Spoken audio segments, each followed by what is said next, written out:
먼저 이승만 대통령 탄신 140주년을 축하하며 아울러 이 모임을 준비한 우리 최 회장님, 임원 여러분들에게 감사를 드립니다.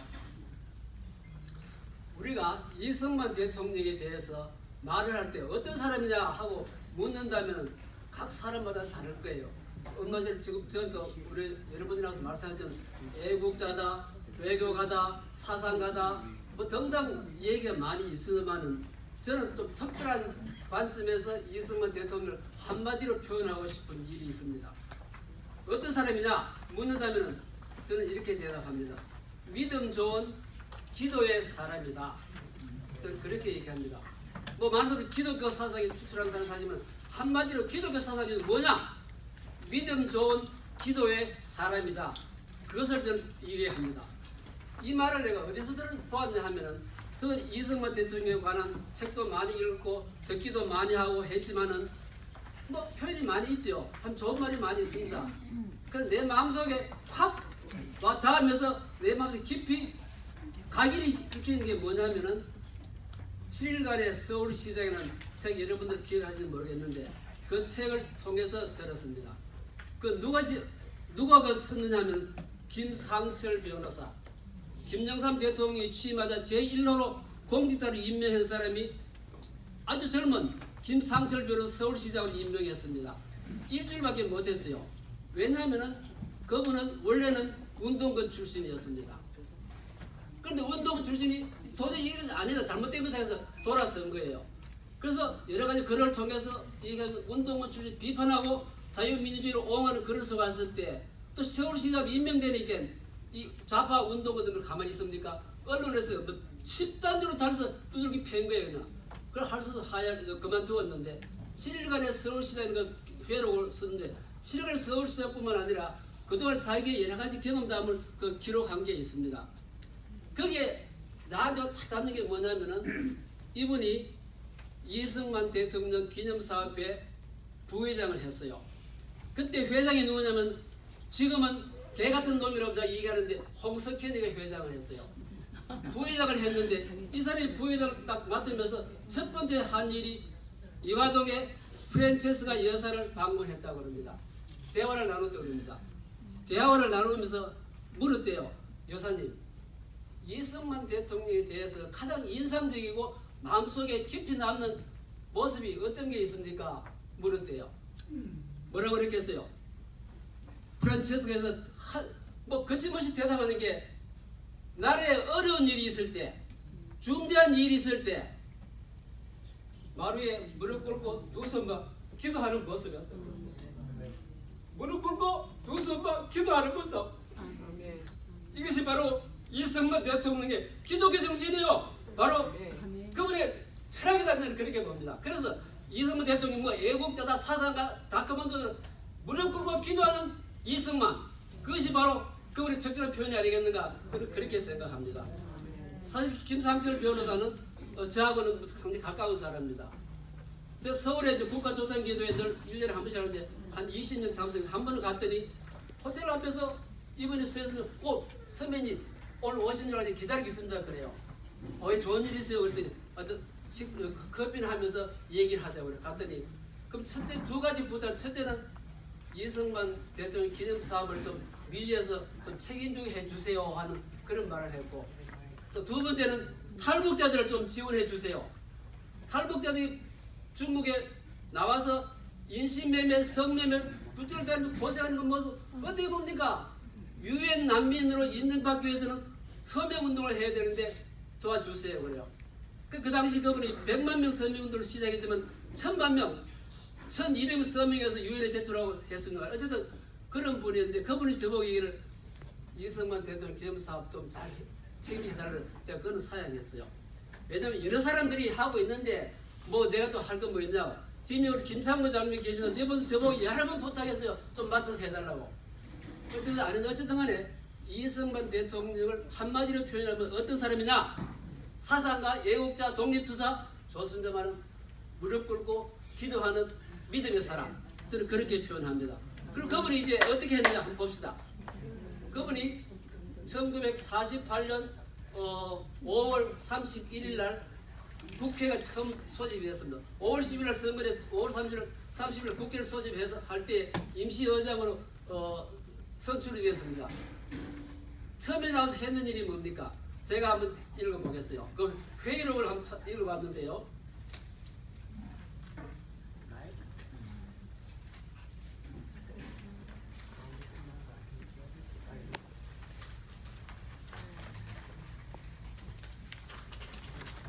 회의록에서 보면 첫 번째 의장이 선출돼서 회의를 시작하는데 첫 마디가 뭐냐면은 대한민국 독립민주국 제1차 회의를 여기서 열게 된 것을 우리가 하나님께 감사해야 할 것입니다. 첫 마디였습니다. 하나님께 감사할 것이다. 그 다음에 또 하는 말이 나는 먼저 우리가 다 성심으로 일어서서 그 국회의원 198명이 일어서서 하나님에게 우리가 감사를 드릴 터인데 하나님에게 우리가 감사를 드릴 터인데 이윤영 의원 나오셔서 간단한 말씀으로 하나님에게 기도를 올려주십시오. 하나님께 감사하고 하나님께 기도를 올려 그것이 바로 이승만 대통령의 바로 기독교 정신, 바로 정신이 아니겠는가? 저는 그렇게 생각해 봅니다. 또 그분이 취임사에서 어떻게 얘기했냐면은 취임사에서 첫 마디에 이렇게 나옵니다. 오늘 대통령 선서하는 이 자리에 하나님과 동포 앞에서 나의 직책을 다하기로 한 점 더 결심하며 맹세합니다. 하나님 앞에 충성하기로 결심한다는 말씀 선포를 했어요. 그것이 바로 이승만 대통령의 믿음의 정신 아니겠는가? 저는 그렇게 생각해 봅니다. 그 다음에 또 그분이 했는 일이 뭡니까? 8월 15일 날 대통령 취임식을 했습니다. 몇 가지를 내가 좀 조사를 했는데 8월 15일 했잖아요. 제가 군종 제도로 아까 우리 이경 목사님이 계시는데 참 해마다 가서 군종 사업도 하고 이제 뭐 노사로에서 선교하시는데 그 제도를 좀 찾아봤어요. 인터넷에서 찾아보니까 군종 제도는 내용은 다 나오는데 역사가 언제 시작됐느냐, 누가 됐냐 그 말은 안 나옵니다. 그래서 제가 어떤 목사님에게 전화를 했어요. 목사님, 나 그 군종 제도가 시작된 역사를 좀 알고 싶은데 나는 실력에서 못 찾겠어요. 또 찾아가 나오는데 보니까 8월 15일 대통령 취임했고 9월 15일부터 군대에 목사 가서 선교하도록 허락했대요. 또 그 다음에 8월 15일 취임했고 9월 15일 됐고 그 다음에 군대에 육군에 군종과를 신설했대요. 1950년대에 군종과를 신설했대요. 도저히 아무도 생각할 수 없는 거예요. 그 다음에 또 51년도부터 군목제도를 실시했다 그래요. 그 당시에 우리나라 지금 무슨 문화권입니까? 불교 문화권이죠. 불교 문화권이에요. 그 감히 기독교 대통령에서 그렇게 할 수 있느냐? 여론도 반대도 많았지만 대통령이 과감하게 군종제도를 실시했다는 겁니다. 그리고 그것을 내가 확인을 했어요. 서울에 보니까 인터넷에 보니까 한국 기독교 군종선교 연합회라는 게 있었다 보니까 전화를 했어요. 군종제도에 좀 알고 싶다. 내가 생각할 때는 이승만 대통령 초대부터 이렇게 했다고 그러는데 확인하고 싶다더니 물론 자기들은 몰라요. 그 담당자는. 어쨌든 찾아봐라 말이야. 그러면서 이 얘기가 했더니 사실 그게 맞노라고. 8월 10월 취임했고 9월 10일부터 군대 선교를 하도록 허락했고 또 1년 후인 50년도부터 군종과를 신설했고 그 51년부터 군목제를 실시했다. 이승만 대통령의 기독교 정신이 없었다면 가능했겠어요? 투철한 기독교 정신이었다. 또 그 다음에 또 봅시다. 우리 한인 사회가 미국 한국 사회가 기독교 사회로 변화되는 모습이 있는 또 큰 사건이 할 때 있어 뭡니까? 성탄절. 언제부터 성탄 시작인지 압니까? 1948년도에 취임했고 49년도부터 성탄절 공휴일로 지정했습니다. 불교 나라에서 성탄절 공휴일로 법정을 지정할 수 있겠습니까? 얼마나 반대 여론이 많았겠어요. 그러나 이번 시작했어요. 뿐만 아니라 그 당시에는 밤에 통행이 가능합니까? 통행 금지되었어요. 큰 성탄절만은 통행 금지를 없애버렸어요. 그런 일을 했던 것 자체가 이승만 대통령의 기독교 정신 아니어서 가능했겠는가. 내가 생각할 때 분명히 아까 프란체스카 여사가 얘기했다고 그랬는데 그분이 중대한 일이 있을 때마다 무릎 꿇고 기도했다는 것, 그 결정하기 전에 반드시 무릎 꿇고 하나님께 기도한 이후에 결정하지 않았겠는가. 저는 그렇게 생각해 봅니다. 그것이 바로 이승만 대통령의 기독교 정신이 바로 철학이다. 그렇게 생각하고 싶어요. 그 다음 또 한 가지 더 언급하고 싶은 것은 우리나라도 기독교 사회로 문화를 바뀌어지는 과정이 또 하나 중대한 게 있습니다. 뭡니까? 한국 연어를 옛날에 뭐라고 해서 단기로 썼고요. 서기로 변천했습니다. 나는 그것도 이승만 대통령이 그리 한글로 알았는데 조사하면 그게 안 돼요. 서기로 변경되면 1962년 1월 1일부터 서기 연어로 썼다. 그때는 박정희 대통령 시절이었습니다. 어쨌든 간에 이승만 대통령이 여러 가지 위협 행사들이 기독교 정신, 그 중에서도 무릎 꿇고 기도하는 정신이 있었기 때문에 가능하지 않았는가. 저는 그렇게 생각해 봅니다. 어쨌든 간에 기도의 모습은 참 거룩한 모습입니다. 또 겸손합니다. 또 희망이 있습니다. 이승만 대통령에서 얘기할 때 꼭 무릎 꿇고 기도하는 대통령. 저는 그렇게 얘기하고 있습니다. 또 한 가지 제가 덧붙여 얘기한다면 저 사실 평통을 6번 했어요. 6번 했는데 제가 서울에서 평통 2년마다 한 번씩 모일 때마다 제가 하는 행사 뭐 아시는 분 아시죠? 2박 3일이면 이튿날 2일은 꼭 새벽 기도를 했습니다. 평통이면 지원 없어요. 내가 주최해서 내가 주관하고 강사들 다 했어요. 그래서 3박 4일은 3일로 새벽 기도를 했는데 강사님들 참 많이 좋으시면 다 모셨죠. 여러분 잘 아시는 사랑의 옥하는 목사, 명성계 김삼만 목사, 감리계 김선동 목사, 신육계 김장한 목사, 또 카를 퍼포먼 김현희 씨, 뭐 등등 하여튼 유명한 사람 다 불렀는데 그 중에 한 가지 재미있는 거는 김현희 씨를 안 가시를 초청을 했습니다. 그래서 제가 이제 서울에 박세지 국회의원에 팩스를 보냈어요. 박 의원님, 우리 평통에서 이렇게 행사를 했지만 우리는 기독교 입장에서 새벽 기도를 합니다. 100마디 들으면 뭐합니까? 기도가 문제입니다. 기도를 하고 있는데 강사를 김현희를 좀 초청하시면 도와주세요. 제가 팩스를 보냈어요. 그날 오전에 팩스가 왔어요. 장로님, 안기부 책임자 이런 사람 이 사람 허가 받았습니다. 앞으로 절차는 그분하고 얘기한 전화번호 다 줘요. 근데 어쨌든 옥하는 목사님 참 바쁘신 분들인데 왜 허락을 했느냐? 한마디 통일을 위해서 세미나도 듣고 얘기는 좋지만 먼저 기도가 먼저입니다. 도와주세요. 저 사람은 나하고 그건 아무도 몰라요. 그냥 10분 대화인데 허락받고 왔는데 어쨌든 기도의 힘은 참 대단하다 하는 걸 좀 말씀드립니다. 마지막으로 말씀을 하나 꼭 드리겠어요. 이승만 대통령께서 4.19 이후에 일주일이 5월 26일이라고 그랬습니까? 하야를 하셨죠. 여러분들 어떻게 생각합니까? 뭐 부끄럽게 생각하고 있어요. 불법 선거를 해서 독재자가 쫓겨났다. 여러분들 그렇게 생각하고 있죠? 저는 그렇게 생각합니다. 이승만 대통령이 4.19 이후에 5월 26일 하야를 했던 그 과정을 저는 칭찬하고 싶고 모든 사람들이 자랑하고 싶어요. 왜?